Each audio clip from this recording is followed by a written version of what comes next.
بالله من الشيطان الرجيم.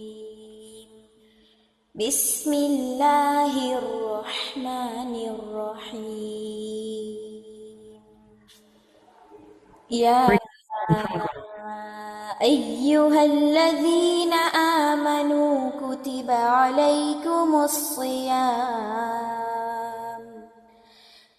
عليكم الصيام كما كتب على الذين من قبلكم لعلكم تتقون. أياما معدودات، فمن كان منكم مريضا أو على سفر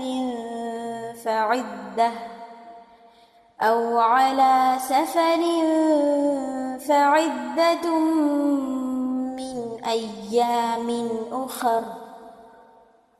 وعلى الذين يطيقونه فدية طعام مسكين، فمن تطوع خيرا فهو خير له، وأن تصوموا خير لكم إن كنتم تعلمون. شهر رمضان الذي أنزل فيه القرآن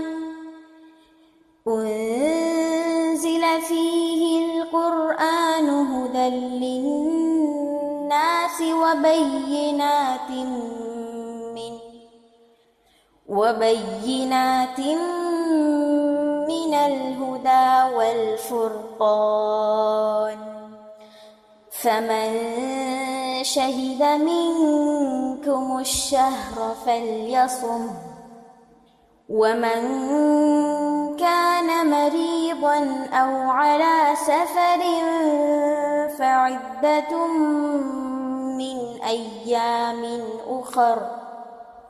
يريد الله بكم اليسر ولا يريد بكم العسر، ولتكملوا العدة ولتكبروا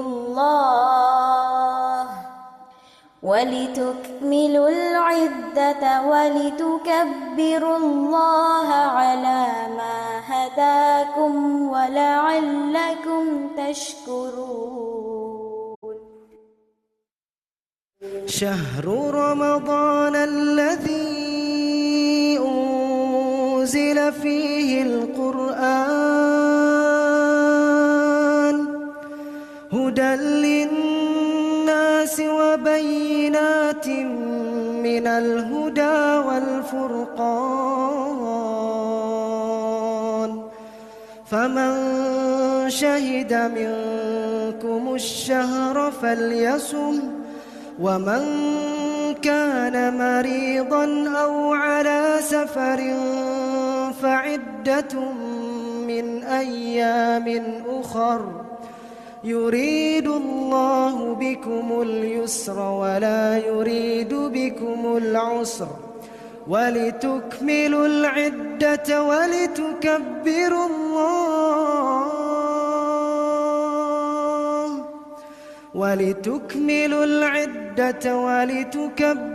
الله على ما هداكم ولعلكم تشكرون.